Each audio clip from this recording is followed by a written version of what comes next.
Alors, ici, à l'Université de Montréal, on a décidé de faire justement cette étude biblique. En fait, c'est une étude biblique domiciliaire. Non, en fait, ça a été conçu pour aller dans les maisons et avec la parole de Dieu. Et parce qu'on croit fermement que la parole de Dieu a le pouvoir de changer des vies. On croit que la parole de Dieu a le pouvoir de transformer complètement des maisons. On le croit pour deux raisons. On le croit parce que on a vu la parole de Dieu transformer des vies dans la Bible. Et la deuxième raison, c'est qu'on a vu la parole de Dieu transformer des vies dans notre contemporain, dans le temps où nous vivons. Et moi-même qui vous parle, je peux dire que je suis un exemple de cela. J'ai vu ma vie complètement transformée juste en étudiant la parole de Dieu, en connaissant plus ce que la Bible demande. Et vu que on ne peut pas nécessairement aller dans toutes les maisons, on a décidé de venir à l'université avec ça et la partager à quiconque veut l'entendre. Et c'est la raison pour laquelle nous sommes ici. À titre un peu plus personnel, moi c'est dans cette université-ci que j'ai rencontré le Seigneur en quelque sorte. C'est pour ça que j'ai toujours eu l'Université de Montréal à cœur. On essaye le plus possible de partager notre témoignage, de partager ce que le Seigneur a fait pour nous dans cette université. Il y en a plusieurs qui sont le produit de ça. Et il y en a une qui est devant moi. Donc, explorer la parole de Dieu, c'est une étude biblique qui est basée en fait sur entièrement la Bible. On peut diviser en deux, l'Ancien Testament et le Nouveau Testament. Donc deux groupes. Et il y a 6 leçons qui sont réservées à l'Ancien Testament et 6 autres qui sont réservées au Nouveau Testament. Donc là on est encore à la leçon 2. Donc on n'est pas très avancé. Par contre, on a déjà eu à finir la boucle 2 fois. C'est ça, hein? Moi, une fois, mais on a déjà fini la boucle 2 fois. Et chaque fois qu'on finit, on recommence, on finit, on recommence, on finit, on recommence. Parce qu'il y a de nouveaux étudiants qui se joignent. Donc on ne veut pas boucler la chaîne, on veut continuer. Amen. Donc aujourd'hui, en fait, on va parler de Noé. La dernière fois, là où on avait laissé en fait là où Dieu avait décidé de punir l'humanité à cause de la péché. On se souvient que Adam et Ève avaient mangé du fruit de l'arbre défendu et à cause de ça, Dieu a donné une sentence. Dieu a dit par exemple à la femme, c'est avec douleur que tu enfanteras. Donc ça c'était une des conséquences de la désobéissance. Et il a dit à l'homme que tu vas manger à la sueur de ton front. Et ça c'était une des conséquences de sa désobéissance. Alors, c'est ce qu'on avait vu la dernière fois. Et on avait fini en fait de manière un peu sombre parce que l'histoire, quand on était en train de lire, on avait l'impression que, pas l'impression, ce que la Bible nous relate, c'était que l'humanité était en train d'aller dans une sorte de décadence parce qu'il n'arrêtait pas de multiplier le mal et le mal et le mal. Alors le mal qui a commencé avec un seul homme s'est éventuellement multiplié. Ok, je vous donne un exemple. Caïn par exemple, il a tué un homme. Okay. Mais le mec qui est un de ses petits-fils, il a tué 2 hommes. Voilà. Donc c'est comme cette semence-là que tu sèmes, ça va toujours porter des fruits, aussi bien dans le bien que dans le mal. Alors si je sème par exemple un grain d'haricot, je vais récolter pas un grain d'haricot mais plusieurs grains d'haricot. Malheureusement, la même chose est en ce qui concerne le mal. Si je sème le mal, je vais récolter beaucoup de mal. Okay. Et la bonne nouvelle, c'est que la même chose aussi va dans le côté positif. Si je sème le bien, je vais récolter plus de bien. Bon, triste à dire que j'ai l'impression que le mal a tendance à plus se répandre que le bien. Mais on peut le voir de toutes les façons dans Genèse. Quand tu lis les 5 premiers versets, on dirait que Dieu, à un moment donné, il n'en peut plus de la race humaine. Et ça nous amène justement à Genèse au chapitre 6. On va commencer à lire au verset 1. On voit un peu ce que la Bible dit.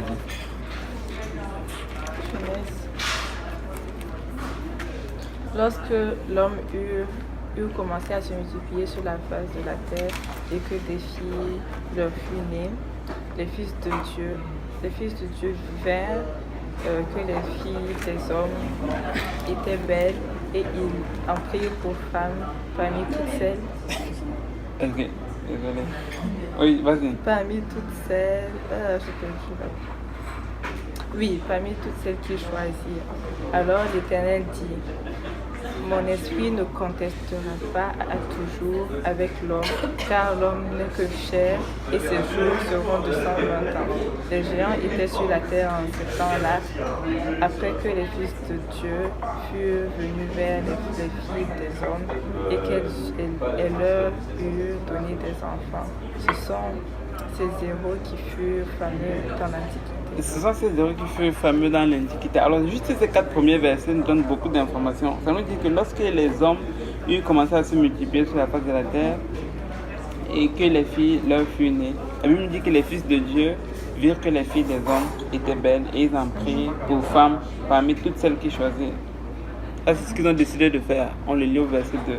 Mais le verset 3, la Bible nous dit alors l'Éternel dit. Si ça dit alors, ça veut dire que ce que l'Éternel dit, c'est une conséquence de ce qui est arrivé précédemment. À cause que les fils de Dieu sont allés vers les filles des hommes, l'Éternel dit quelque chose. Et ce qu'il dit est sombre. Ce n'est pas positif, c'est négatif. Il dit, mon esprit ne restera pas toujours dans l'homme, car l'homme n'est que chair et ses jours ne sont que de 120 ans. Ça ressemble à une sentence. Dieu est en train de dire qu'à cause que les fils de Dieu sont allés vers les filles des hommes, et mon esprit ne va pas rester à toujours dans l'homme. Et Dieu sait que nous avons besoin de son esprit. Okay. On ne peut pas faire grand-chose dans ce monde-là de bien sans l'esprit de Dieu. Mais Dieu dit ici là que mon esprit ne va pas rester toujours dans l'homme, car l'homme n'est que chair et ses jours ne sont que de 120 ans. Alors, il y a quelque chose que la version que nous avons lue ici, c'est au mais. Moi, ma version, ça dit mon esprit ne restera pas toujours dans l'homme. Toi, ta version disait quoi? Verset 3. Mon esprit ne contestera pas toujours. Toi, ta version dit mon esprit ne contestera pas toujours. Là, c'est la version que je viens de lire, c'est la version du second courant que la plupart des gens ont. Mais si tu prends la version un peu plus ancienne, c'est justement ce que tu vas trouver. Il dit mon esprit ne contestera pas toujours. En fait, ce que Dieu est en train de dire ici, là, c'est que mon esprit ne va pas être continuellement dans une bataille avec l'homme.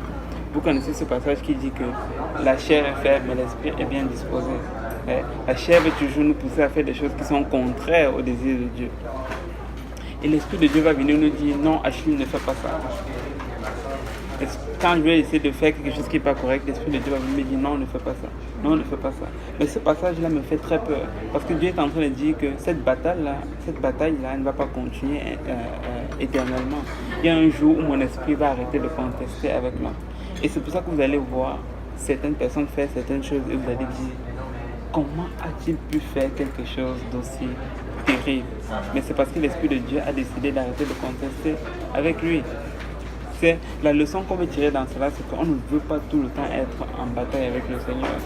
On ne veut pas résister à Dieu. C'est quand Dieu nous appelle, il va insister des fois 1, 2, 3 fois, mais il ne faut pas qu'on pense qu'il va insister toute la vie. À un moment donné, si on ne veut pas le servir ou bien si on ne veut pas faire sa volonté, il va juste nous laisser aller. Mais ça ne va pas être pour notre bien. Il y a beaucoup d'exemples comme ça dans la Bible, encore et encore. Il dit mon esprit ne restera pas toujours dans l'homme, ou bien mon esprit ne contestera pas toujours avec l'homme, car l'homme n'est que chair et ses jours sont de 120 ans. Et si on saute le verset 4, au verset 5, il dit ceci: l'Éternel vit que la méchanceté des hommes était grande sur la terre et que toutes les pensées de leur cœur se portaient chaque jour uniquement vers le mal, comme s'il n'y avait pas de bien sur la terre. Donc on dirait que si on voulait prendre le ratio entre ce qui se fait de bien et ce qui se fait de mal sur la terre, ce qui se fait de mal allait certainement peser plus que le bien. Et Dieu regarde ça et il est certainement peiné. Et il dit qu'il vit que la méchanceté des hommes était grande sur la terre. Parce que ça avait commencé par un seul homme. La Bible nous dit que par un seul homme le péché est rentré dans le monde. Et c'est le péché d'un seul homme qui a conduit à polluer pratiquement plus de 50%, je dirais, de la population de la terre, au point où Dieu fait une telle déclaration. Maintenant, le verset 6 dit ceci: l'Éternel se repentit d'avoir fait l'homme sur la terre et il fut affligé dans son cœur. Ça, c'est un passage que des fois, ça soulève beaucoup de questions. Parce qu'on sait que Dieu ne se répand pas. La Bible dit que Dieu n'est pas un homme pour se repentir. Mais là, on vient juste de lire que l'Éternel se repentit d'avoir fait l'homme. Alors, est-ce que c'est une contradiction avec le verset qui dit Dieu ne se repent pas?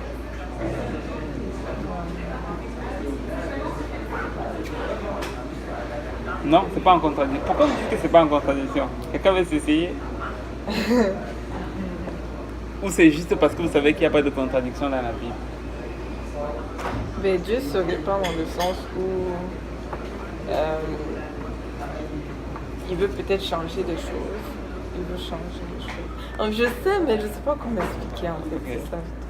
Ben, en fait, le truc, c'est ceci, c'est qu'il y a certains mots qui sont... Ben, déjà, la première chose qu'il faut réaliser pour bien comprendre ça, c'est que la Bible, originalement, n'a pas été écrite en français, ni en anglais. Elle a été écrite en hébreu, en grec et en araméen. Okay?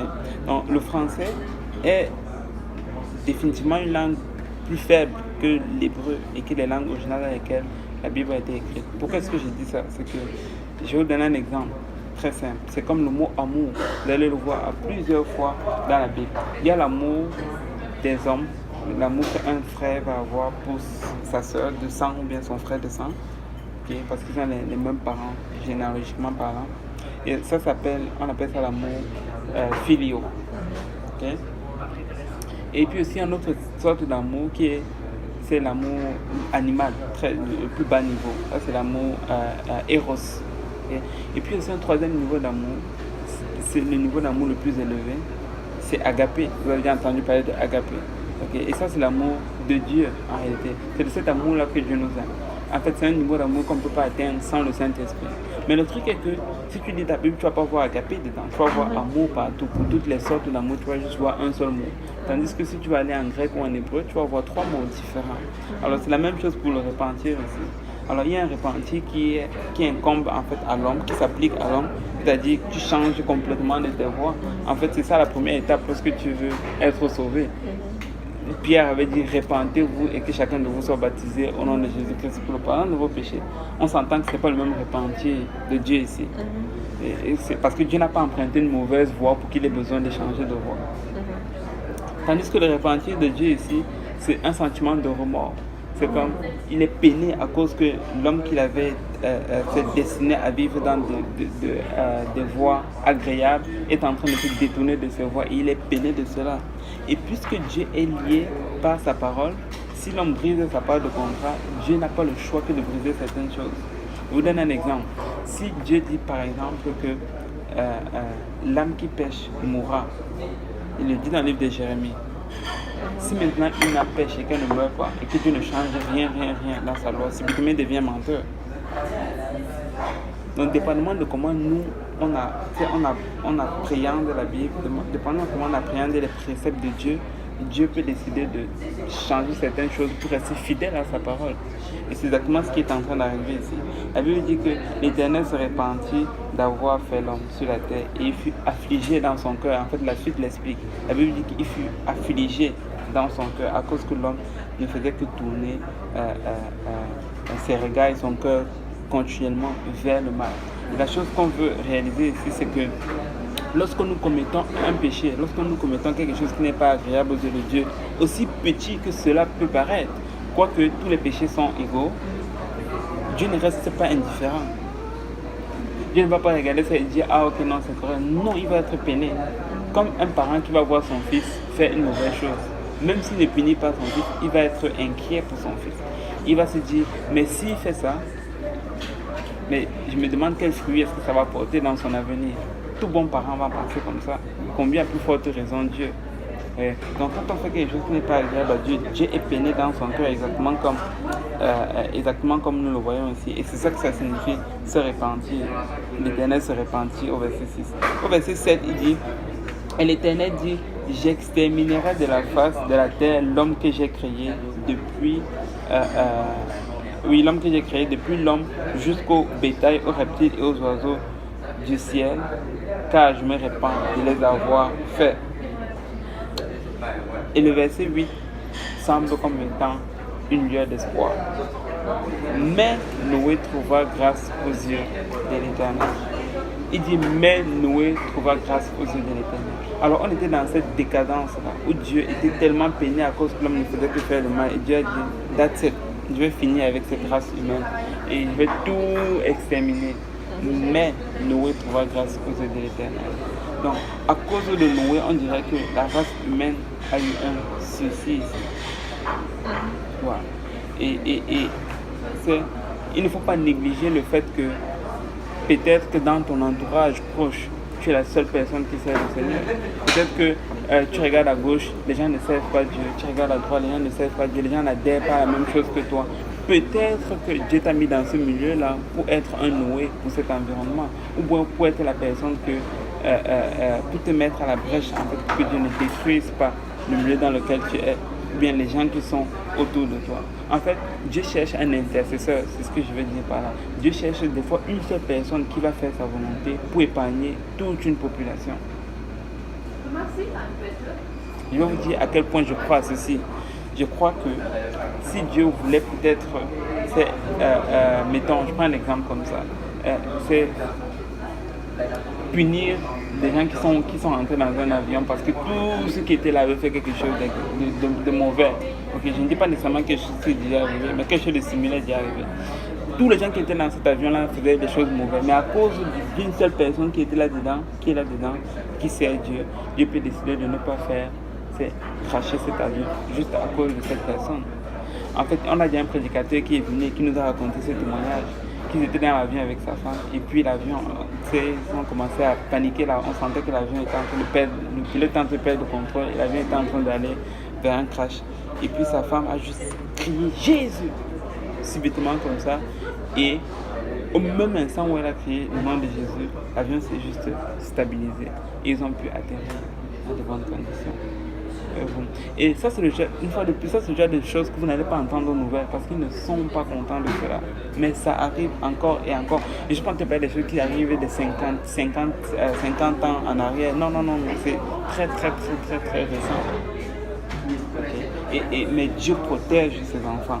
Ce qu'on veut réaliser dans ceci, c'est que ce n'est pas parce que tout le monde à l'université, par exemple, ce n'est pas parce que tout le monde dans mon lieu de travail fait ce qui n'est pas bien aux yeux de Dieu que moi je vais faire ce qui n'est pas bien aux yeux de Dieu. Nous ne sommes pas appelés à vivre selon les préceptes de ce monde, mais nous sommes appelés à vivre selon les préceptes de Dieu, selon les préceptes bibliques. On n'essaye pas de se conformer à ce que les autres font, mais on essaye de se conformer à ce que la Bible demande de faire, ce que Dieu nous demande de faire.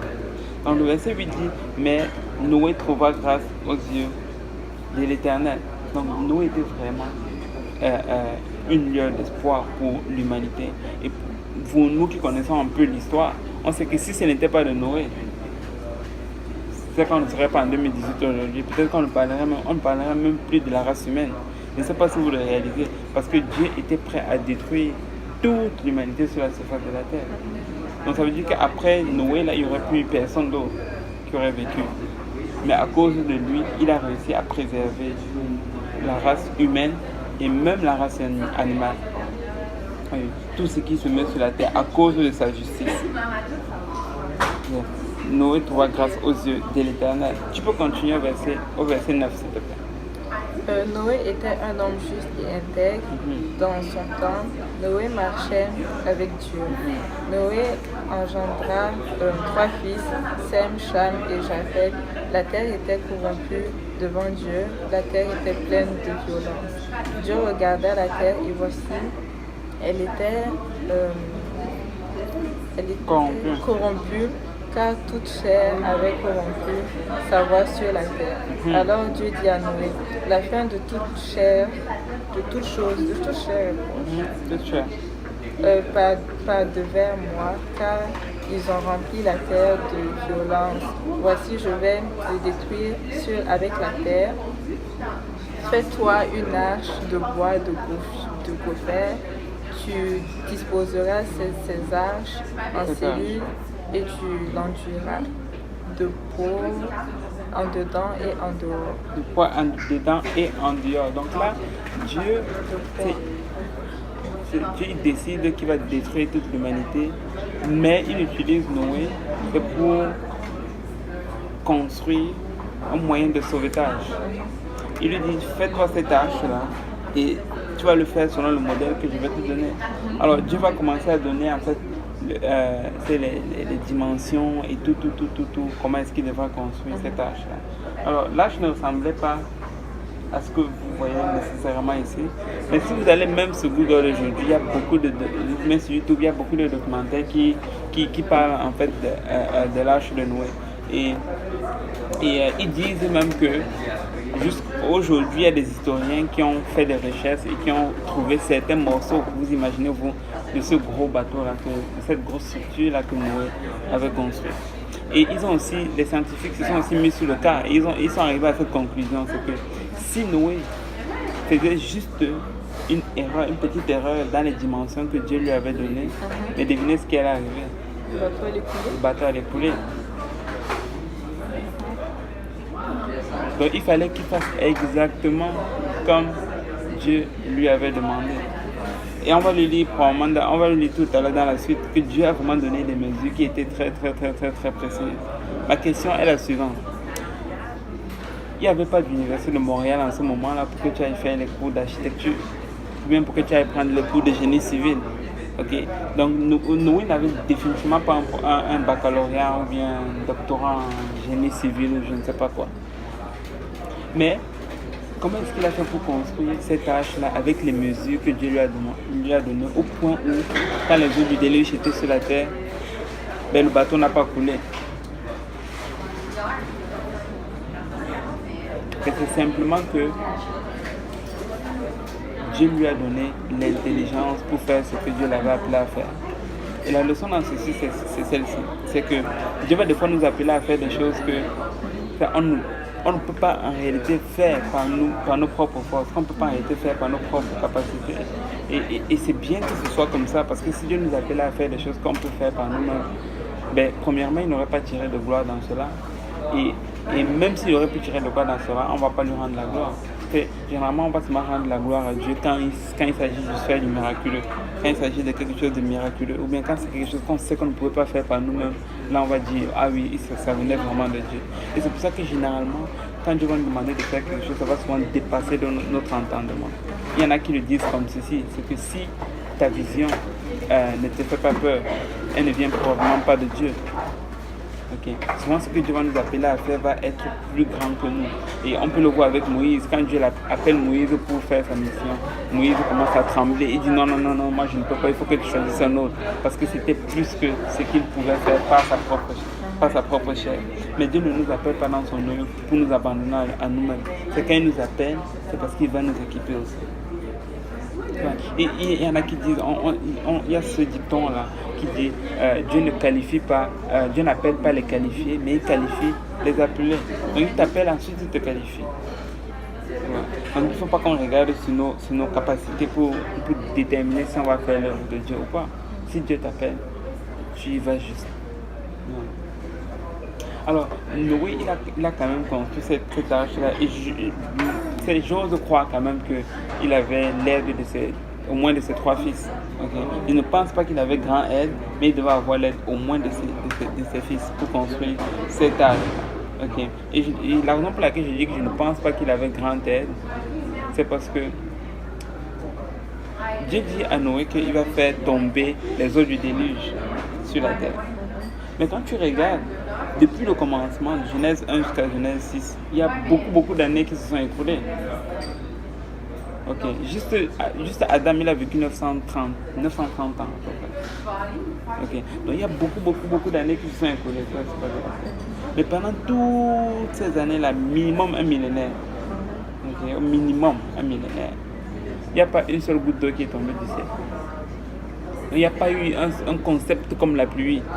Donc vous imaginez, un Noé. C'était la première pluie, non? Oui, il n'y avait pas eu de pluie avant. Ah. Si tu te demandes comment comment la végétation s'arrosait, c'est dans le livre de Genèse au début, la Bible dit qu'il y avait comme une vapeur qui sortait du sol. Donc ça sortait du sol, mais ça ne venait pas du ciel. Et donc c'est à cause de ce déluge qu'il y a eu la mer? Oui. Ben, tu veux dire que ça a commencé à arriver? Oui. La Bible ne donne pas de précision, mais après ça, la pluie n'était plus quelque chose réellement d'impressionnant. Donc on ne sait pas si c'est par ça qu'il y a eu des océans. Non, on ne sait pas. Non. On ne sait pas vraiment. Ok.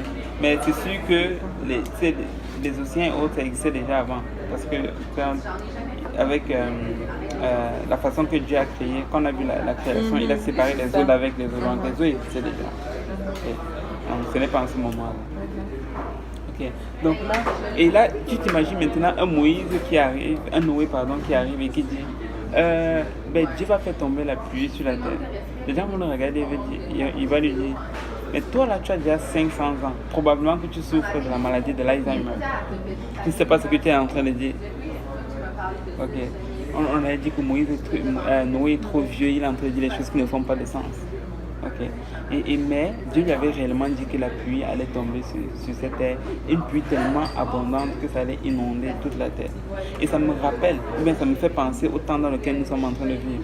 Ou quand tu vas aller dire aux gens que Dieu va enlever son peuple et qu'il va avoir un événement qu'on appelle l'enlèvement, les gens vont te dire, scientifiquement tu ne peux pas me le prouver, la pesanteur, ça va contre la loi de la pesanteur et on n'a jamais vu ça arriver, donc tu es en train d'halluciner. C'est souvent ce qu'ils vont nous dire quand on va leur parler de l'enlèvement. Mais c'est la même chose qui est arrivée du temps de Noé. Écoutez, c'est pas parce que quelque chose n'est jamais arrivé que ça ne va jamais arriver. Premièrement, il y a un début à tout, de un. Et de deux, il n'y a rien qui est impossible à Dieu. Même si ce n'est jamais arrivé, si Dieu le dit, je le crois. Je ne veux pas me baser sur le fait que c'est déjà arrivé ou que ce n'est jamais arrivé pour déterminer si je crois ou pas. Je le crois simplement parce que Dieu l'a dit. Tu vois. Et je vais vous montrer à quel point c'était pas très intelligent la décision des gens qui sont restés à l'extérieur. On va y arriver.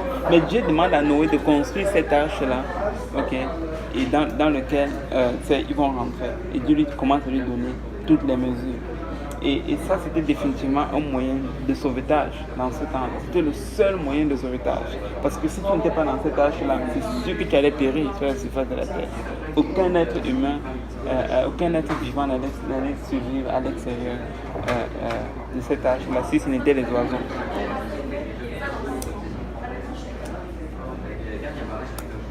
Et même pas les oiseaux en réalité. En fait, tout être vivant allait juste périr s'il n'était pas à l'intérieur de l'arche. Donc, alors on peut voir les dimensions de l'arche et on va tirer des leçons très intéressantes de cela. Tu t'es arrêté au verset 14. Ok, verset 15. Voici comment tu la feras. L'arche aura 300 coudées de longueur, 50 coudées de largeur et 30 coudées de hauteur. Tu feras à l'arche une fenêtre et tu réduiras à un coudé en haut.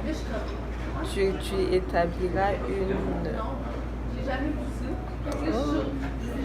une porte sur le côté de l'arche et tu construiras un étage inférieur, un second et un troisième. Il dit tu feras à l'arche une fenêtre, ok, que tu réduiras à une coudée en haut et tu établiras une porte sur le côté de l'arche et tu construiras un étage inférieur, un second et un troisième.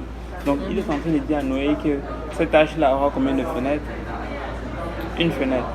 Combien de portes? Une seule porte. Okay. Ça, c'est deux éléments qu'il faut qu'on retienne parce que ça va nous aider pour la suite. Donc, cette arche-là avait une seule porte et une seule fenêtre. Le verset 17. Et moi, je vais faire venir le déluge d'eau sur la terre pour détruire toute chair ayant souffle de vie sous le ciel. Tout ce qui est sur la terre périra. Il dit que tout ce qui est sur la terre périra. Okay. Donc, tout ce qui est sur la terre à l'extérieur de cette arche-là n'aura pas de chance de survivre. Tout ce qui est sur la terre va périr. Parce que c'était ça le but. Verset 18. Mais j'établirai mon alliance avec toi. Tu entreras dans l'arche, toi et tes fils, ta femme et les femmes de tes fils avec toi. De tout ce qui vit, de toute chair, tu feras entrer dans l'arche de chaque espèce pour les conserver en vie avec toi. Pour les conserver en vie avec toi. Il y aura un mâle et une femelle. Il dit il y aura un mâle et une femelle. Donc là il dit tu vas entrer avec tes fils, ok, et les femmes de tes fils avec toi. Tu vas entrer dans l'arche et ta femme aussi, bien évidemment. Mais là, tu aurais pu dire, ok, c'est correct, 3 étages. Et Noé, ses fils et ses filles, 8 personnes au total. Il avait 3 enfants. Okay? Et chacun était marié. Et plus lui et sa femme, ça fait 8 personnes. Et tu aurais pu dire, ok, c'est correct pour une structure de 3 étages, une porte, une fenêtre. Okay? Mais ce qui vient compliquer la chose ici, c'est le verset 19. Il dit, tout ce qui vit de toute chair, tu feras entrer dans l'arche 2 de chaque espèce pour les conserver en vie avec toi. Il y aura un mâle et une femelle. Il y aura un mâle et une femelle. Il dit qu'en plus de toi et ta famille, ben, tu vas prendre les animaux avec toi. Et tous les animaux, pas juste ceux qui sentent bon, même ceux qui sentent mauvais, tu vas les prendre avec toi. Tu vois. Comme la moufette. Ok, tu vas les prendre tous, tu vas rentrer dans l'âge. Mais le problème, c'est que cet âge-là avait une seule fenêtre. Et ça avait une seule porte. Donc le moins qu'on puisse dire, c'est qu'il ne faisait probablement pas beau vivre dans cet âge-là. Donc ils s'en sentaient probablement pas bon à cause des animaux et tout le scénario que vous pouvez imaginer. Et Noé n'a pas fait 5 minutes dans cet âge-là. Il a fait bien longtemps. On va le voir tout à l'heure. Okay. Mais il devait rentrer dans l'âge-là avec tous les animaux. Donc le truc que tu veux réaliser, c'est que malgré le fait que ça ne faisait pas beau vivre là-dedans, si tu voulais être sauvé, c'est quand même là-dedans qu'il fallait que tu sois. Il n'y avait pas un autre endroit où tu pouvais être si tu voulais échapper aux eaux du déluge. Donc c'était une solution qui était... C'est pas nécessairement attirant, okay, mais c'était la seule solution. Okay. Et les gens allaient peut-être dire à l'extérieur, ah non, ton âge ne fait pas, ton âge n'est pas hygiénique, bien ton âge ne fait pas beau vivre là-dedans, moi je ne peux pas venir. Et Noé peut-être allait lui dire, ok, tu as le choix soit de venir ici et d'endurer les odeurs ou de rester à l'extérieur et de mourir. Et c'est ce que tu demandes à n'importe qui. Préfères-tu endurer une mauvaise odeur ou vivre? La personne va te dire, je préfère endurer une mauvaise odeur que de mourir. Et c'était ça les deux choix qu'il avait. Donc là, Dieu lui dit que tu vas rentrer avec chaque espèce, mâle et femelle. Et la raison pour laquelle il demande d'entrer avec mâle et femelle, c'est parce que mâle et femelle vont se reproduire après, lorsqu'ils vont sortir de l'âge. Et c'était pour conserver toutes ces espèces-là après le déluge, que Dieu a demandé de rentrer avec eux en couple. Donc le verset 20. Des oiseaux selon leur espèce, du bétail selon son espèce et de tous les reptiles de la terre selon leur espèce, de chaque espèce viendront vers toi pour que tu le conserves la vie. Et toi, prends de tous les aliments que l'on mange et fais-en une provision auprès de toi afin qu'ils se servent de nourriture, ainsi qu'à eux. Verset 22. C'est ce que fit Noé, il exécuta tout ce que Dieu lui avait ordonné. Et c'est ce que fit Noé, il exécuta tout ce que Dieu lui avait ordonné. Et vous allez être d'accord avec moi que ce que Dieu lui demandait de faire, de un, ce n'était pas facile, de deux, ça paraissait un peu invraisemblable. Okay? Et la Bible nous dit que Noé a exécuté tout ce que Dieu lui avait ordonné, sans rien laisser tomber. Si la Bible dit tout, ça veut dire tout. Il y a une différence entre quelqu'un qui fait 100% de ce que Dieu lui a demandé et quelqu'un qui fait 90%, c'est pas la même chose. Noé avait fait tout ce que Dieu lui avait demandé et c'est certainement à cause de ça mais qui se retrouve dans le livre de Hébreux 11, là où la Bible parle des héros de la foi. Et il avait la foi en Dieu et c'est pour ça qu'il a fait tout ce que Dieu lui avait demandé. Maintenant, si on va au chapitre 7. Le premier Fini d'écrire. L'Éternel dit à Noé, entre dans l'arche, toi et toute ta maison, car je t'ai vu juste devant moi parmi cette génération. Tu prendras auprès de toi 7 couples de tous les animaux purs, le mâle et sa femelle, une paire des animaux qui ne sont pas purs, le mâle et sa femelle, 7 couples aussi des oiseaux du ciel, mâles et femelles, afin de conserver leur race en vie la face de la terre. Car encore 7 jours, et je ferai pleuvoir sur la terre 40 jours et 40 nuits, et j'exterminerai de la face de la terre tous les êtres que j'ai faits. Tous les êtres que j'ai fait, ok, verset 5. Noé exécuta tout ce que l'Éternel lui avait ordonné. Une fois de plus, Noé exécuta tout ce que l'Éternel lui avait ordonné. Donc là, Dieu détaille encore, il dit que tu vas prendre deux mâles et femelles de chaque espèce pour conserver leur vie et ainsi de suite. Et il dit au verset 7 que 7 couples ainsi des oiseaux, des mâles, afin de conserver leur race en vie sur la face de toute la terre. Il dit au verset 7, car encore 7 jours, et je ferai pleuvoir sur la terre 40 jours et 40 nuits, et j'examinerai la face de la terre tous les êtres que j'ai faits. Il a dit à Noé, encore 7 jours. Donc le nombre de temps était défini. Alors, maintenant revenons à ceux qui étaient à l'extérieur un peu. Ceux qui étaient à l'extérieur, peut-être qu'ils ne croyaient pas à cette affaire de pluie. Okay? Ceux qui ne croyaient pas à cette affaire de déluge et autres. Okay? Qui ne croyaient même pas au Dieu que Noé sert. Mais pour quelqu'un qui réfléchit juste un peu, qui est un peu intelligent, il va dire ceci. Il va dire, je ne crois peut-être pas à ton affaire. Mais Dieu a dit que c'est seulement dans 7 jours qu'il va faire venir le déluge. Donc le premier jour, je ne rentre pas dans l'âge. Le deuxième jour, je ne rentre pas dans l'âge. Le troisième, je ne rentre pas. Le sixième, je ne rentre pas. J'attends le 6e jour à 23h59. Je cours et j'entre dans cet âge-là. Et je ne veux pas rester là-dedans pour longtemps. Okay? J'attends juste ce dernier jour-là à l'intérieur de l'âge et je vois ce qui arrive. Si les eaux du déluge tombent, je serai sauvé. Si les eaux du déluge ne tombent pas, je porte mes pieds et je sors. Point final. Okay? Et c'est triste à voir qu'il n'y a pas une seule personne sur la surface de la terre qui a eu l'intelligence pour faire ça. Personne. Ils sont tous restés à l'extérieur. Ils ont décidé de se laisser embobiner par leur incrédulité. Ils ne sont pas rentrés à l'âge. Et là, peut-être tu vas me dire, mais frère Achille, où est-ce que c'est mentionné que Noé a prêché? C'est parce qu'il faut bien qu'il prêche aux gens pour que les gens essayent de venir. Mais la Bible nous dit dans le livre de Pierre, que Noé était un prédicateur de la justice. Donc pendant qu'il était en train de construire cet arche-là, ça n'a pas pris 5 minutes, ça a pris des années et des années. Il prêchait en même temps. Il était certainement en train de dire aux gens, sauvez-vous de cette génération perverse. Et si vous voulez être sauvé, il faut que vous rentrez dans cette âge. Donc Noé était un prédicateur de la justice, mais malgré le fait qu'il a prêché pendant longtemps, il n'y a personne qui est rentré dans l'âge. Si ce n'est ses fils, sa femme et les femmes de ses fils.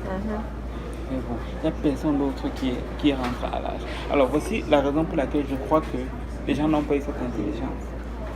C'est que tu ne vas pas être sauvé parce que tu es intelligent.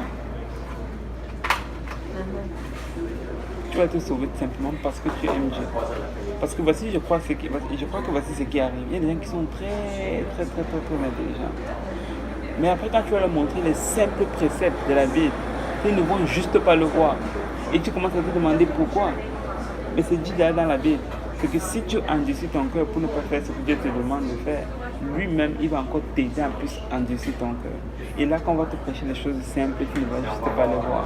Il le dit dans le livre de Matthieu, chapitre 13, si je ne m'abuse. Il dit qu'il a fermé leurs oreilles pour que quand ils entendent, ils ne croient même pas. Pour que quand ils entendent, ils ne croient pas et qu'ils n'obéissent pas, afin que je les sauve. Donc le truc, c'est que Dieu va regarder à notre cœur, il va voir si on a le désir de le servir, si on l'aime, et là il va ouvrir notre intelligence pour faire les choses qui lui sont agréables. Mais si déjà notre cœur n'est pas à la bonne place, on a beau être intelligent comme on veut, on va toujours manquer le plan de Dieu. Toujours manquer le plan de Dieu. C'est pour ça qu'il dit, vous devez être comme des petits enfants si vous voulez entrer dans mon royaume. Parce qu'un enfant ne va pas juste marcher avec son intelligence, il va juste marcher avec l'obéissance. Ses parents vont lui demander de faire quelque chose, il va juste faire de manière naïve, sans comprendre quoi que ce soit. Si je suis ici, je demande à Paul David s'il comprenait un peu, je me mets sur le toit, je dis que saute, il va sauter. Il va sauter parce qu'il ne connaît pas la loi de la pesantée et tout ça, juste parce qu'il a confiance à papa, il va sauter. Et c'est la même chose avec Dieu. Dieu demande qu'on soit comme des petits enfants. Il nous demande de faire quelque chose, même si quand on essaie de réfléchir, ça ne fait pas de sens, on le fait quand même. Et c'est après avoir fait qu'on se rend compte que Dieu est réellement Dieu. C'est ça, et la chose venaient de Dieu. Tu vois. Donc la clé, c'est vraiment juste d'avoir un cœur, c'est un cœur obéissant, un cœur sincère. Et c'est après avoir fait ça que Dieu lui-même va nous donner l'intelligence pour comprendre encore plus les Écritures. Ouais. Et là, Dieu dit encore 7 jours et je vais faire pleuvoir sur la terre 40 jours et 40 nuits. Verset 5, comme tu l'as lu, dit Noé exécuta tout ce que l'Éternel lui avait ordonné. Verset 6, ça continue d'être intéressant. Noé avait 600 ans lorsque le déluge d'eau fut sur la terre. Et Noé entra dans l'arche avec ses fils, sa femme et les femmes de ses fils pour s'échapper aux eaux du déluge. D'entre les animaux purs et les animaux qui ne sont pas purs, les oiseaux et tout ce qui se meut sur la terre, il entra dans l'arche auprès de Noé, 2 à 2, un mâle et une femelle, comme Dieu l'avait ordonné à Noé. 7 jours après, les eaux du déluge furent sur la terre. Et 17 jours après, au verset 10, les eaux du déluge furent sur la terre. Alors, aussi bien, ou bien, peu importe comment les gens ne croyaient pas à ce déluge-là, le verset 10 nous dit quand même qu'au 7e jour, 7 jours après, les eaux du déluge furent sur la terre. Même si les gens ne croyaient pas, ce que Dieu a dit est quand même arrivé. Et là, c'est la même chose pour nous aussi aujourd'hui. Même si aujourd'hui les gens ne croient pas qu'il va y avoir un enlèvement, même si aujourd'hui les gens ne croient pas qu'il va y avoir l'au-delà, ils ne pensent pas qu'il va y avoir une vie soit en enfer, soit au ciel, soit en enfer. Mais ça ne reste pas moins que la Bible en parle, Dieu en parle et ça va arriver. Et moi, la chose qui me fait le plus peur, c'est que dans leur temps, eux, ils avaient 7 jours. Ils savaient qu'après 7 jours, c'est fini. Donc ils ont 7 jours de garantie. Pendant les 7 jours, ils peuvent faire ce qu'ils veulent. Le dernier jour, il faut qu'ils soient dans la... Aujourd'hui, là, on ne sait pas combien de temps on a. On ne sait pas si c'est 7 jours, c'est 7 secondes, c'est 7 minutes, c'est 7 tiers. On ne sait pas. On ne sait pas dans combien de temps le Seigneur Jésus-Christ va revenir. Et lui-même, il a dit que personne ne connaît ni l'heure ni le jour, mais que nous devons veiller. C'est ce que nous enseigne la parabole des 10 vierges, que nous devons toujours vivre comme étant prêts pour que ce jour-là ne nous surprenne pas comme à l'improviste. Voilà. Donc nous devons être continuellement prêts parce que nous ne savons pas quel est le jour où le Seigneur va revenir nous chercher. Même si Jésus ne revient pas aujourd'hui, personne d'entre nous ici ne peut garantir, ne peut mettre sa main au feu que dans quelques heures il sera encore vivant. Ça, on ne souhaite rien de mal à personne. Mais notre vie n'est pas entre nos mains. Si je peux sortir là et je me fais frapper par une voiture et puis c'est fini, on parle du frère chez nous passer. On ne sait pas. Il y a des gens qui partent même se coucher, comme je l'ai dit souvent, qui ne sont pas malades, mais qui ne se relèvent pas le matin. On ne sait pas pourquoi, ils sont juste partis pendant la nuit. Donc personne n'a la garantie du lendemain, personne n'a la garantie que dans un jour, dans 2 jours, il sera encore prêt. C'est pour ça qu'il dit que si tu entends sa voix, n'endurcis pas ton cœur. Il dit aujourd'hui c'est le jour du salut. Maintenant c'est l'heure acceptable. Voilà. Eux ils avaient la garantie de 7 jours, nous on n'a même pas la garantie de 7 tiers. On a la garantie de rien du tout. Okay. Donc c'est le moment même d'être prêt. La Bible dit au verset 7, 7 jours, au verset 10, 7 jours après, les eaux du déluge sur la terre. Verset 11. Dans 600 de la vie de Noé, le second mois, le 17e jour du mois, en ce jour-là, toutes les sources du grand abîme jaillirent et les écluses des cieux s'ouvrirent. La pluie tomba sur la terre 40 jours et 40 nuits. Ce même jour entrèrent dans l'arche Noé, Shem et Japheth, fils de Noé, la femme de Noé et les 3 femmes de ses fils avec eux. Et tous les animaux selon leur espèce, tout le bétail selon son espèce, tous les reptiles qui rampent sur la terre selon leur espèce, tous les oiseaux selon leur espèce, tous les petits oiseaux selon leur espèce. Et tous les petits, ils entrèrent dans l'arche auprès de Noé, 2 à 2, de toute chair, ayant souffle de vie. Ils en entrèrent, mâle et femelle, de toute chair, comme Dieu l'avait ordonné à Noé. Puis l'Éternel ferma la porte sur lui. Puis l'Éternel ferma la porte sur lui. Et c'est mon prochain stop. Il dit, puis l'Éternel ferma la porte sur lui. Et ce n'est pas Noé qui a fermé cette porte. Après tout, je me demande comment un être humain, mais ça devrait être difficile pour un être humain de fermer une porte par laquelle un éléphant peut passer. Donc cette porte-là ne devrait pas être petite. Okay. Dans la Bible, on dit que l'Éternel lui-même, il a fermé la porte sur lui. Il a fermé la porte de l'arche. Et c'est Dieu qui a déterminé à quel moment c'était fini, à quel moment il ne pouvait plus entrer. Oui. Pourquoi Dieu a permis que le serpent entre dans l'arche si c'est lui qui a induit Adam et Ève dans le péché? Bonne question. En fait, le truc, c'est que le serpent, aussi bien que tout le monde le déteste, moi avec, ok, le serpent est symbolique du diable. L'animal serpent n'est pas le diable. Ok. Ouais. C'est l'esprit. Parce que le diable, déjà, c'est un esprit en passant. C'est pas un animal, pas un être physique, c'est un esprit. Et ce qui s'est passé, c'est que le serpent est entré, le diable est entré dans le serpent pour aller tenter Adam et Ève. Okay. Et c'est à cause de ça que le serpent a toujours cette connotation négative. Et peut-être que je vais te choquer en disant ça, mais le serpent n'a pas que les connotations négatives dans la Bible. Vous connaissez l'histoire de Moïse, où Dieu a demandé de prendre son bâton et de jeter, et ce bâton est devenu un serpent.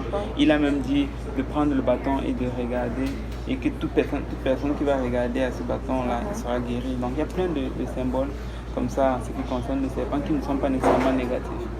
Donc oui, le diable est rentré dans le serpent pour tenter Adam et Ève, pour tenter Ève, mais le serpent, ou bien le diable n'est pas égal au serpent. C'est bon? Donc ils sont tous rentrés dans l'âge et là, mais Dieu... Est-ce que tu penses que le diable a une maison? Il a un endroit où il réside. Bon, on sait qu'il est sous la terre, mais est-ce qu'il y a un endroit? Comme par exemple, je regardais une vidéo qui disait que le triangle de Bermude, quand un avion passe là-bas, il tombe forcément dans. Mais je ne pense pas que le diable a nécessairement une maison en endroit fixe, parce que c'est comme les esprits. Alors moi je ne connais pas tout en ce qui concerne le monde spirituel, okay. Mais je sais que le diable fonctionne avec ses anges déchus. Okay. Et pour c'est un esprit, ce n'est pas comme un être humain où tu peux dire voici son adresse à telle rue, telle. Non, pas dire ça du diable parce que. Il se promène sur la terre. Oui, c'est un esprit. Voilà, donc il va avoir ses agents un peu partout dans le monde. Et il va demander à tel ange déchu d'aller tenter telle personne, d'aller accomplir telle et telle mission. Et c'est comme ça qu'il fonctionne. Mais non, on ne pense pas qu'il ait une position physique sur place. Mais pourquoi cet endroit-là est comme ça? Le triangle de Bermude. Mais tu sais, il y a des endroits où le diable va être plus à l'œuvre. Je prends un exemple, c'est comme tu regardes chaque secteur, et là je parle physiquement parlant, a sa principauté. Même si tu regardes juste la ville de Montréal, ce n'est pas partout où tu vas à Montréal que tu vas faire affaire même sorte d'esprit. Tu sais, même le pasteur en avait parlé, c'est que le fait qu'à l'est, tu vas voir plus les familles monoparentales, parce que c'est cet esprit-là qui règne plus là-bas. Okay. Mais si tu vas à l'ouest, tu vas trouver d'autres sortes de principautés. Alors ça signifie que ça ne veut pas dire qu'il n'y a pas de famille monoparentale, par exemple, à l'ouest. Ça veut dire qu'il y a une principauté qui règne le plus dans un certain secteur. Et généralement, ça va être à cause de ce que les gens se sont adonnés, ce que les gens ont commencé à faire, ou alors des missions bien précises que le diable va accomplir. C'est par exemple si quelqu'un commence à s'adonner à la sorcellerie, à s'adonner à plein de choses, ben, il va remplir sa maison de cette sorte d'esprit-là. Et quand quelqu'un va venir dans sa maison, s'il est un peu éveillé spirituellement, ben, il va ressentir cela. Moi, c'est l'endroit que je n'aime pas visiter, que je n'aime pas aller, c'est le centre-ville. Quand je vais au centre-ville, je me sens oppressé, je me sens bizarre parce que c'est probablement à cause de toute la débauche, tout ce qui se fait là-bas de mauvais. Je n'aime pas passer au centre-ville. Et il y a juste des endroits comme ça, quand tu rentres, tu sens qu'il y a une oppression spirituelle.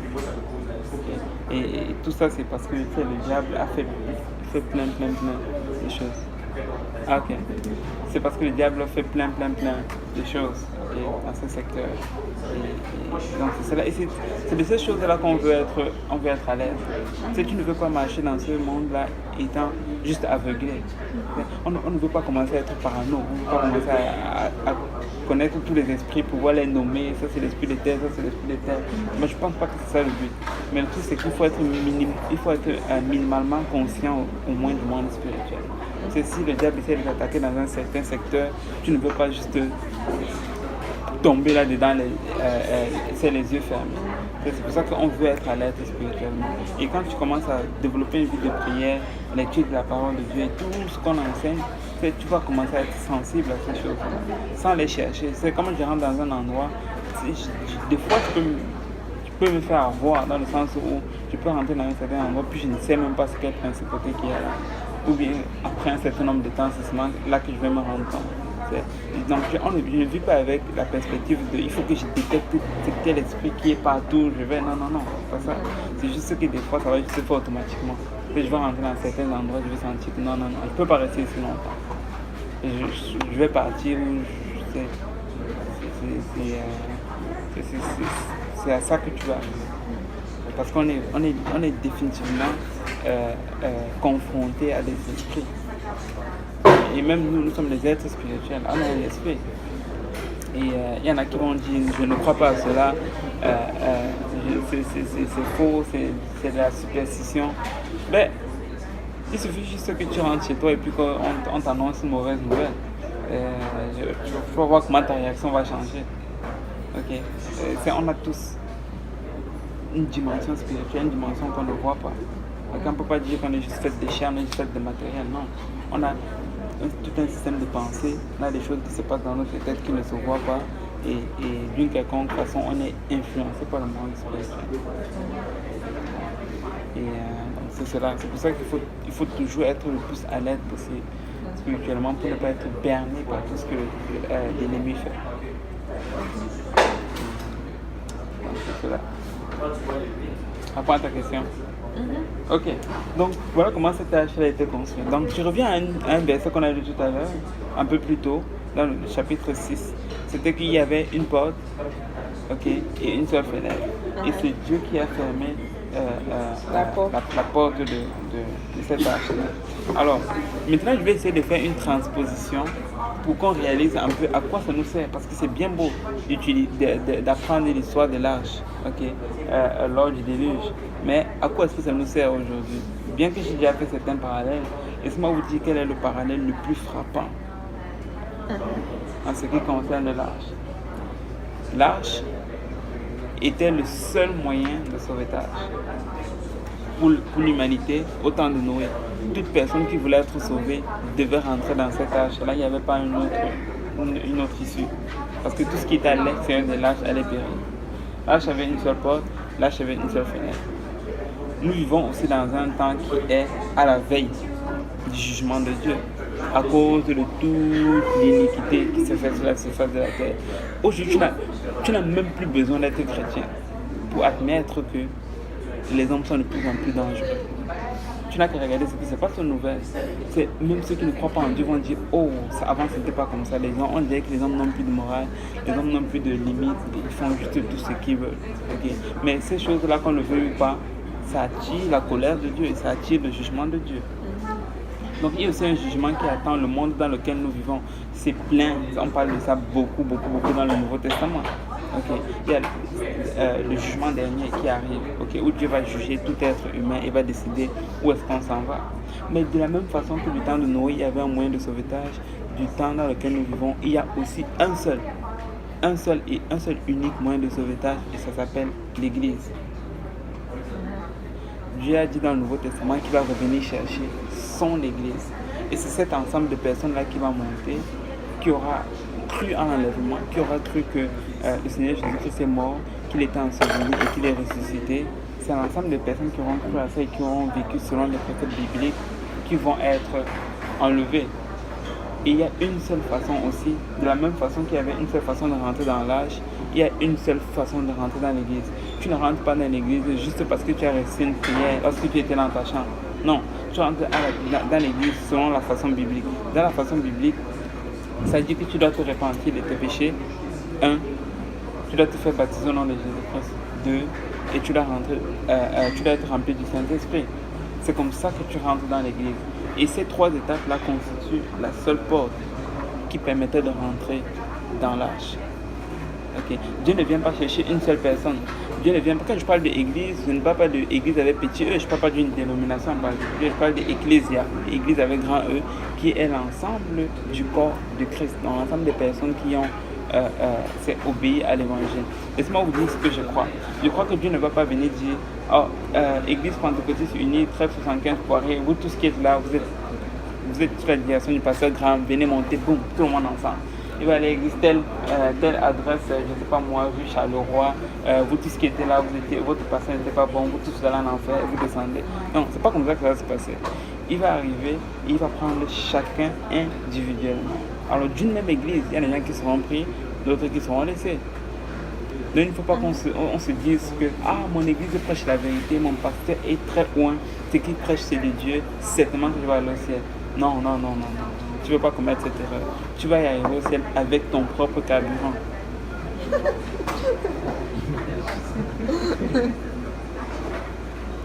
Chacun de nous va devoir faire ce que nous devons faire pour arriver au ciel.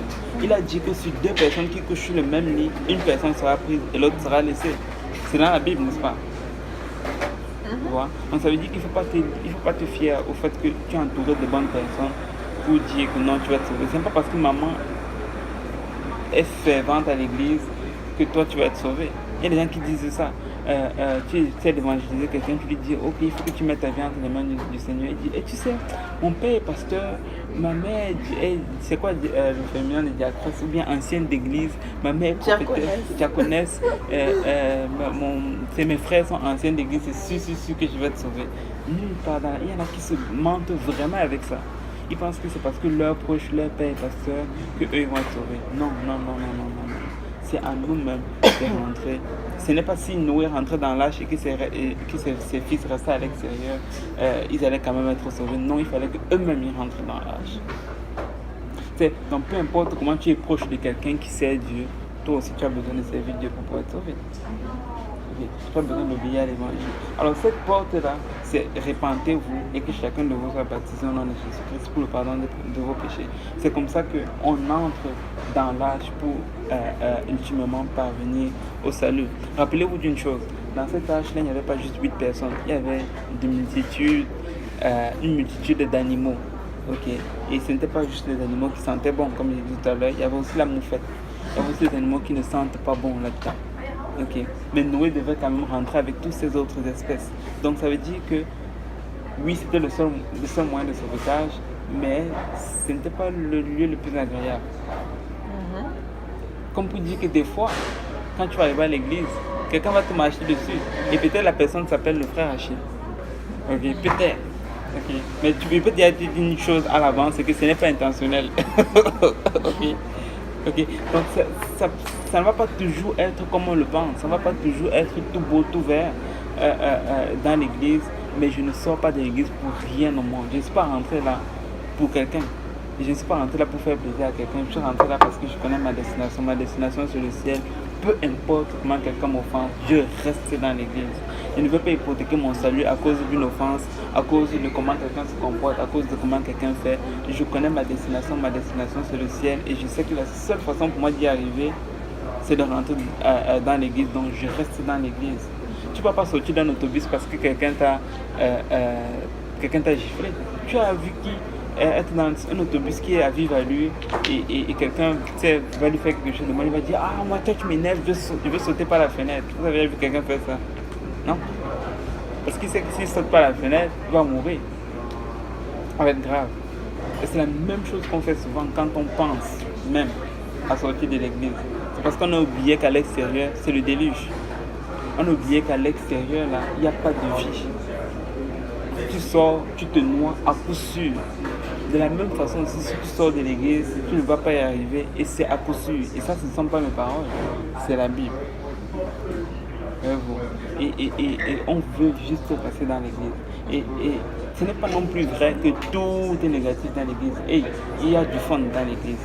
Il y a du plaisir dans la maison de Dieu. Et je parlais de ça au frère Patrick la dernière fois, c'est qu'il y a certaines choses que Dieu va nous demander de faire. C'est au début, ça va paraître difficile à faire. Ou bien ça ne va pas cadrer avec ce qu'on a toujours fait, bien ce qu'on a toujours cru, bien la façon qu'on a toujours fonctionné. Mais à un moment donné, à force qu'on continue de faire cette chose-là, même si on n'aime pas, tu vas te rendre compte que tu vas commencer à aimer ça et ça va devenir juste naturel. Parce qu'à force que tu obéis à Dieu, Dieu va t'amener au point où tu commences à aimer même ses commandements. Je pense qu'il y a quelqu'un dans la Bible qui a fait cette prière, aide-moi à aimer tes commandements. C'est à ce point-là qu'on peut arriver, où on ne le fait pas juste par contrainte, mais ça commence à devenir juste une seconde nature. Mais il faut commencer à le faire, même si on n'y prend pas plaisir au début. Il faut juste commencer à le faire. Après, ça va juste devenir naturel et on va prendre goût à cela. Et je vous dis, personnellement, il y a certaines choses que je fais aujourd'hui. Au début, je n'aimais pas du tout. Aujourd'hui, c'est devenu juste comme nature. Et c'est la même chose aussi, c'est dans l'église. Donc c'est le seul moyen pour nous d'être sauvés. De la même façon qu'il y avait une seule porte dans l'arche, il y a aussi une seule porte pour rentrer dans l'église. C'est qui avait fermé la porte de l'arche? C'est Dieu. Devinez qui va fermer la porte de l'église? C'est Dieu aussi. Est-ce que c'est obligé d'aller à l'église? Hein? Pardon? Est-ce que c'est obligé d'aller à l'église pour être sauvé? Ok, ça c'est une très très bonne question. Ça c'est une très bonne question. Et le truc c'est ceci, c'est que la Bible ne dit pas, ce n'est pas écrit noir sur blanc, il faut que tu ailles à l'église si tu vas être sauvé. Ok. Par contre, le fait que tu ne vas pas à l'église va automatiquement te pousser à ne pas faire ce que Dieu te demande de faire dans la Bible. Et c'est ça qui va éventuellement en fait te disqualifier du ciel. Tu vois, il y a certains commandements dans la Bible que tu ne peux pas appliquer si tu n'es pas dans une communauté. Pardon? Comme par exemple aimer vos frères. Ok? Aimer vos frères et vos soeurs. Mais on peut aimer en dehors de l'église? Pardon? On peut aimer en dehors de l'église? Oui, mais je veux dire, tu ne peux pas aimer juste quelqu'un à distance. Il y a certaines choses que tu fais concrètement. Il dit par exemple de prier pour les uns pour les autres. C'est d'imposer les mains. Je peux prier pour mes frères et sœurs, pour les gens que je rencontre? Oui. Pas forcément à l'église? Ouais, je suis d'accord. Mais une fois de plus, ça, c'est les gens que tu rencontres. Mais ce n'est pas une communauté. Okay? Je ne dis pas qu'il ne faut pas le faire, il faut le faire. Okay? Mais toute personne doit avoir une communauté. Et c'est pour ça que l'apôtre Paul dit ceci. Celui-là, il est écrit noir sur blanc. Il dit, n'abandonnez pas vos assemblées, comme c'est la coutume de certains.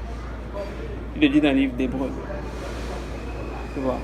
Et le truc c'est ceci, c'est que je sais pertinemment que aujourd'hui il y a beaucoup d'églises, il y a beaucoup d'assemblées et il y a eu beaucoup de blessures aussi, il y a eu beaucoup de déceptions, il y a beaucoup de gens qui ont fait des choses qui ne sont pas correctes, des pasteurs qui ont pris l'argent et qui ont mangé et qui plein de choses. Non, on rit mais c'est vrai et ça heurte. Okay? Comment aller à l'église quand tu sais tout ça? Justement.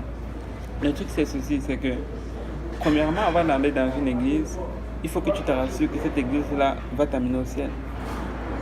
La réponse à ta question, elle n'est vraiment pas juste courte, c'est une réponse longue. Okay? Si tu me donnes le temps de t'expliquer, tu vas comprendre. Alors, le truc, c'est que pour déterminer si tu peux aller dans une église ou pas, ce que tu devrais faire, c'est de checker premièrement si cette église-là prêche ce que la parole de Dieu te demande. Parce que il faut faire semblant de prêcher la parole de Dieu, mais au fond. Je suis d'accord. Oui, je suis d'accord. Mais ce dont je parle, c'est les choses minimales que ça te prend pour aller au ciel. Il y a ce qu'on appelle la profession de foi. Toute église a ce qu'on appelle la profession de foi.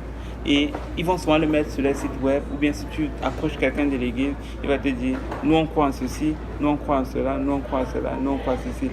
Si profession de foi est un mot trop compliqué, c'est un peu comme slogan, ou bien comme pour dire ce par quoi ils se définissent, ou bien voici les éléments de base auxquels nous croyons. On s'entend que la Bible est très grande. Même dans une seule communauté, il peut y avoir des divergences sur certains points précis dans la Bible qui ne sont pas salutaires. Et c'est sûr que tu n'as pas obligé de checker à ce niveau de détail. Mais en ce qui concerne les choses basiques que ça prend pour entrer au ciel, tu veux au moins que ton église, c'est le prêche. Et ça, ce n'est pas compliqué. Je vais te donner un exemple.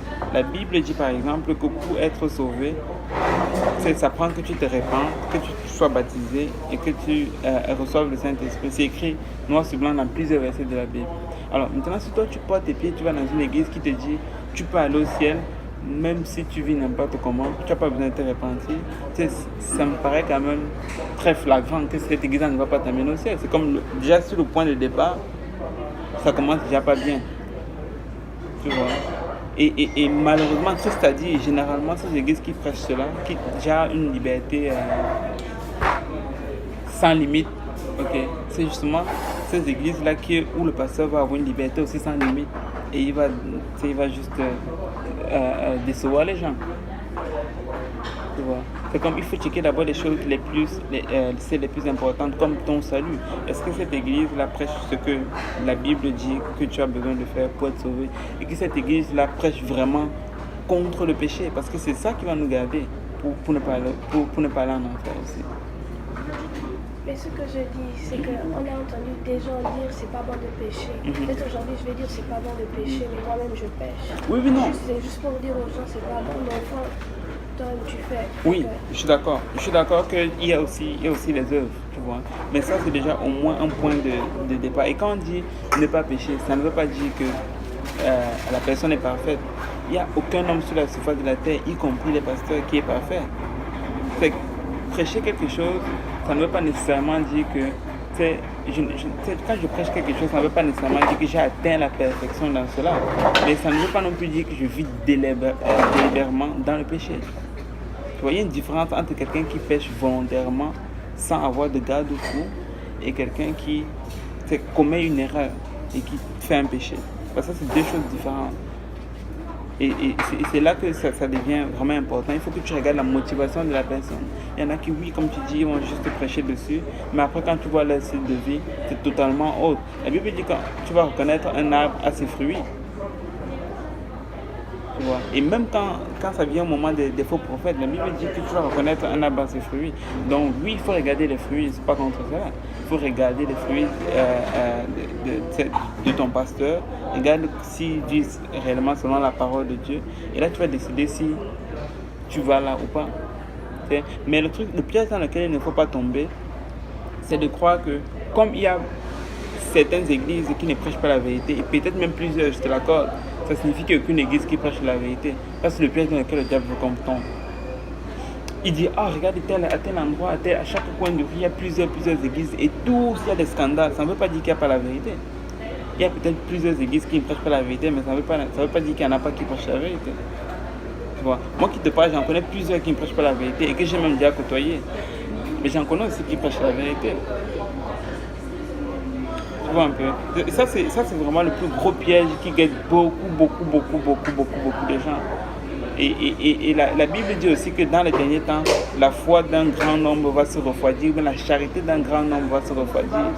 Et quand tu vis dans le temps dans lequel nous vivons, tu comprends en fait comment est-ce que le diable a fait pour arriver à cela. Je crois que l'un des outils que le diable a justement utilisé, c'est de faire tomber la tête de plusieurs églises pour refroidir la charité de plusieurs.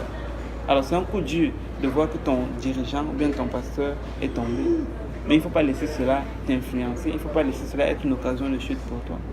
Parce que la parole de Dieu reste toujours la parole de Dieu. Tu vois. Et c'est vraiment ça le truc, c'est que il faut te dire que c'est ça que ça prend. Donc je ne vais pas me décourager, je vais chercher une église qui prêche la vérité. Laisse-moi te dire, j'en connais pas une, plusieurs qui prêchent la vérité. Et ici à Montréal. Est-ce que tu penses que les musulmans aussi ils vont aller au ciel? Ok, ça c'est une très bonne question. Dans la Bible, ils disent que pour être sauvé, il faut que tu crois en Jésus-Christ. Okay? Et je vais te détailler ce que ça signifie croire en Jésus-Christ. Parce que tu vas me dire, les musulmans aussi croient en Jésus-Christ. Ils croient en Jésus-Christ comme étant un prophète. Mais la Bible dit qu'il faut que tu crois que Jésus-Christ est mort, qu'il était enseveli et qu'il est ressuscité d'entre les morts. C'est ce qu'il faut que tu crois. Là déjà en partant, le musulman ne croit pas que Jésus-Christ est ressuscité. Pire encore, il croit qu'il est mort, mais il ne croit pas qu'il est mort à la croix comme la Bible le déclare. Il croit qu'il a été substitué par quelqu'un d'autre. Ok. Et la Bible dit que tu dois te repentir de tes péchés. Suite à cette croyance-là, tu dois te repentir de tes péchés, te faire baptiser au nom de Jésus-Christ et recevoir le Saint-Esprit. Ça, c'est Acte 2, 28. Ok. 2, 38. C'est ça que tu dois faire pour pouvoir être sauvé. Maintenant, ma question que je vais te poser. Est-ce que le musulman a fait cela?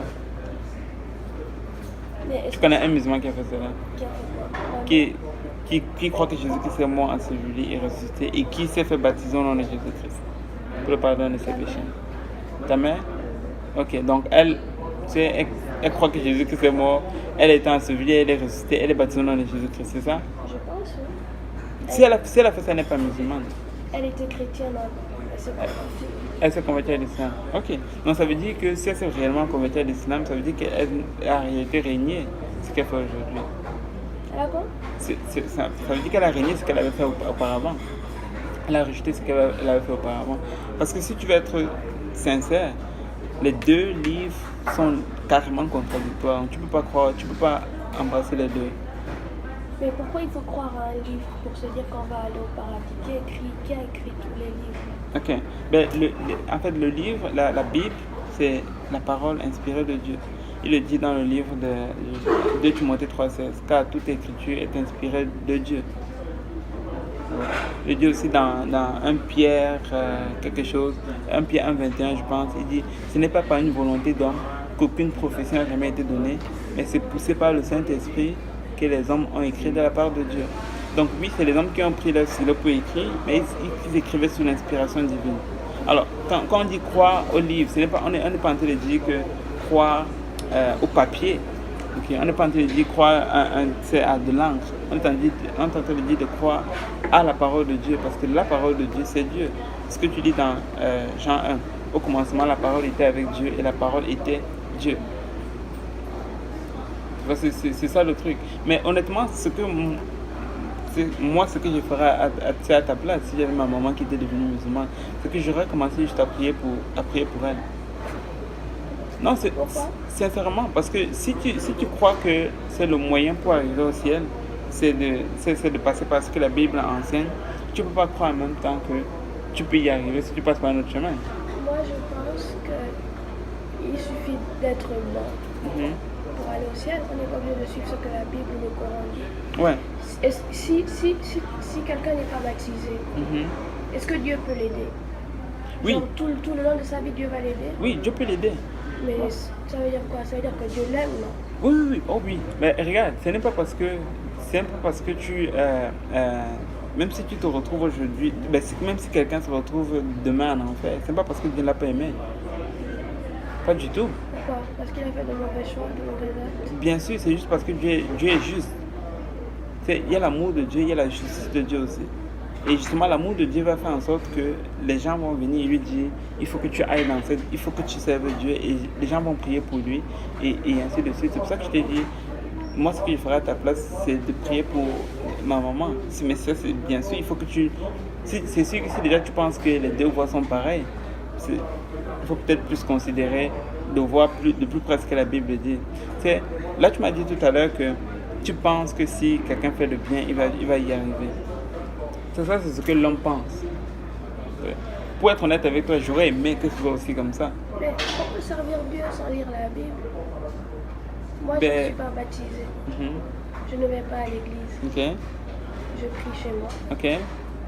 Mais Dieu est toujours dans ma vie. Okay. Il fait beaucoup de choses pour moi, même si je ne suis pas baptisée, même si je ne vais pas à l'église. Oui. Mais ça ne veut pas... Regarde, ce n'est pas parce que Dieu travaille dans la vie de quelqu'un que la personne est nécessairement sauvée. Pourquoi? Et pourtant, il m'a sauvé de plusieurs choses. Pardon? Et pourtant, il m'a sauvé de plusieurs choses. Oui, oui, oui. Regarde, par exemple, quand Dieu donne des bénédictions, la Bible dit qu'il fait pleuvoir sur le juste comme sur l'injuste. Et je ne suis pas en train de te mettre dans le cadre d'injuste. Je te parle juste d'un principe biblique.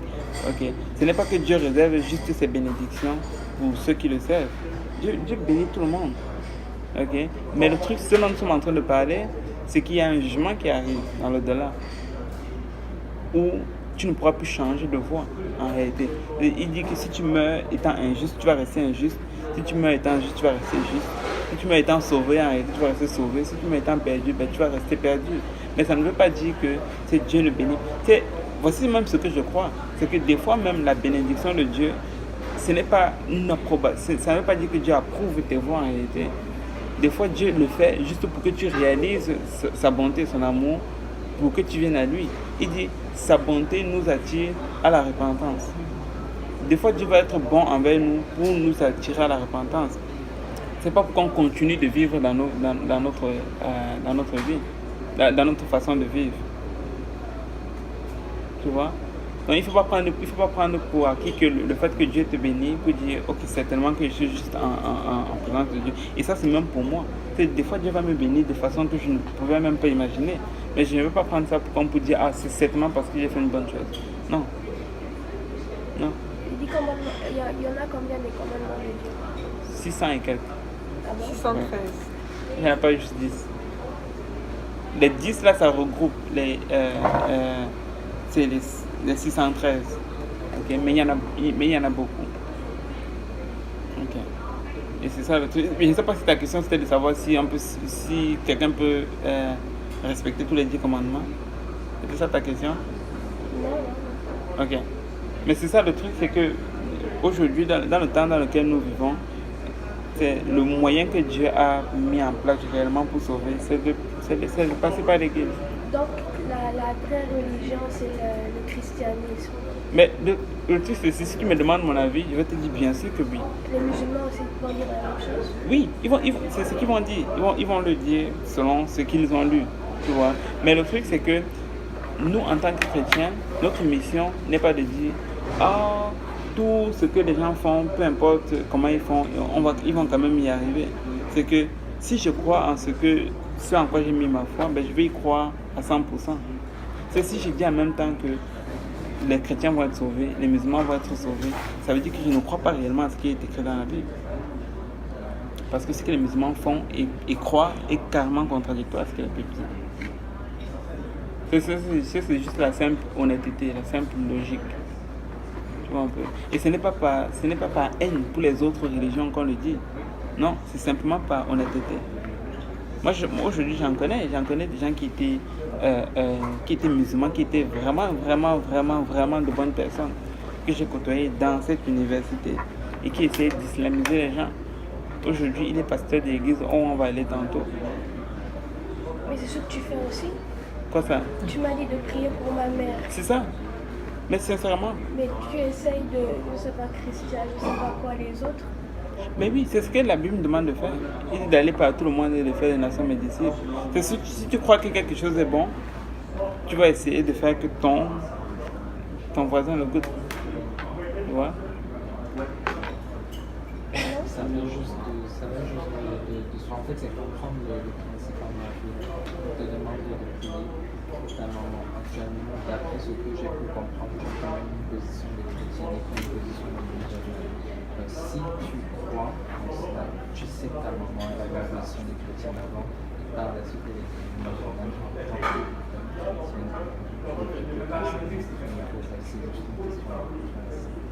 Ok, j'ai une question. Est-ce que tu peux... Dieu nous parle.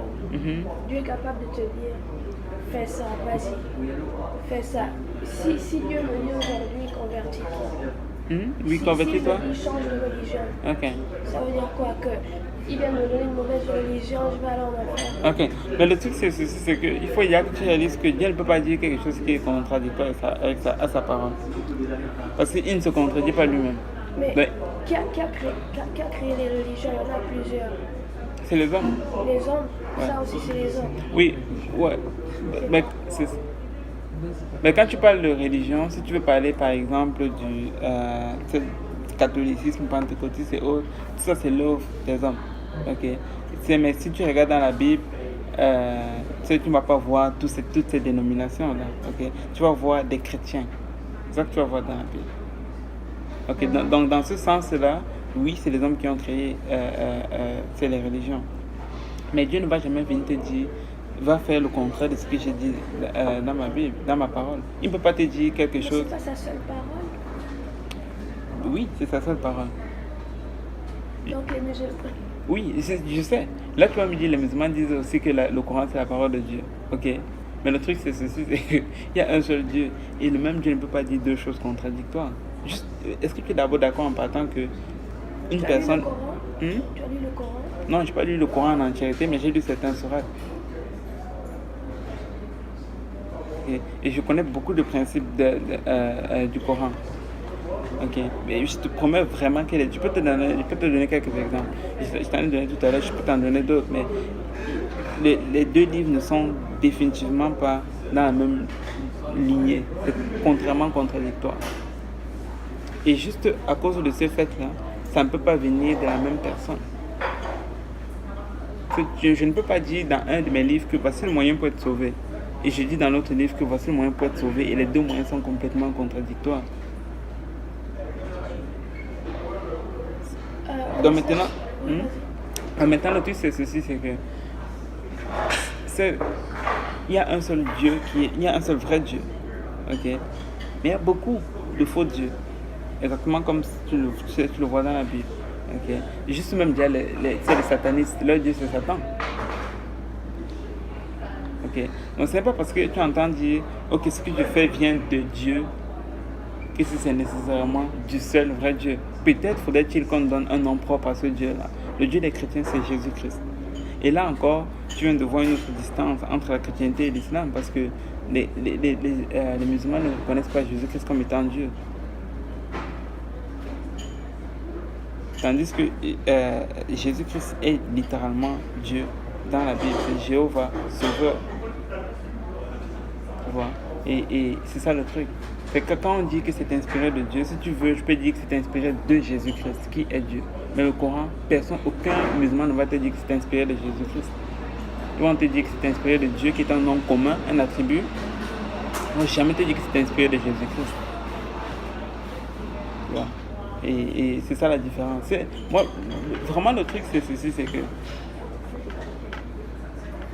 Moi, je suis arrivé à un point où je n'ai pas peur. Avant, je me disais... Ah non, je vais essayer à tout prix de dire que c'est moi qui ai raison, c'est l'autre qui est tort. Je me donne, ok? Je donne le bénéfice du doute, ok? Mais juste par simple honnêteté, je ne peux pas dire que ce que je suis en train d'enseigner est vrai et en même temps dire que ce que l'islam enseigne est vrai. Ce ne serait même pas honnête de ma part de dire cela. Okay.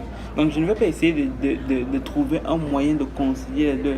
Non, je vais vivre à fond dans ce que je vois dans la parole de Dieu parce que j'y crois à fond et c'est ce que Dieu me demande. Mais maintenant, si je suis dans l'erreur, ce sera juste au jour du jugement qu'on va le savoir. Mais pendant que je suis sur cette terre, je ne peux pas essayer de suivre deux voies en même temps ou bien essayer de dire une chose et de dire son opposé en même temps. Et ça, c'est un autre piège qui nous guette beaucoup dans la fin des temps. Le mouvement écuménique. On essaie de tout mélanger ensemble, on essaie de trouver un consensus. Mais ce n'était pas ça du tout dans la Bible. Dans la Bible, ce n'était pas du tout ça. Ce n'est pas qu'on va essayer de marginaliser ou bien de rejeter les gens. Non, on aime tout le monde. Tout le monde, qu'il soit musulman, qu'il soit bouddhiste et autres. Mais on est assez honnête et on les aime même assez pour leur dire que selon ce que nous on lit dans la Bible, le seul moyen d'être sauvé c'est celui-là. Et ce n'est pas par manque de respect à aucune autre religion que ce soit. C'est simplement parce qu'on croit réellement à ce qu'on croit. C'est un peu comme si tu vas dire à ton prof, je crois que 1 plus 1 égale 2. Mais tu rentres à la maison, tu dis à ta maman, 1 plus 1 égale 3. Quelqu'un va regarder ça d'une vue d'oiseau, il va dire, mais tu n'as pas de personnalité. Tu vois? C'est ça le truc, je ne peux pas croire une chose et croire à son contraire en même temps. Donc, soit c'est l'islam qui a raison, soit c'est la chrétienté qui a raison. Mais les deux ne peuvent pas avoir raison en même temps. Mais je crois une chose à 100%, 150%, c'est la seule voie qui mène au ciel. C'est la chrétienté. Et une fois de plus, je le dis avec tout le respect des autres religions. Ce n'est pas une affaire de rabaisser qui que ce soit ou bien quoi que ce soit.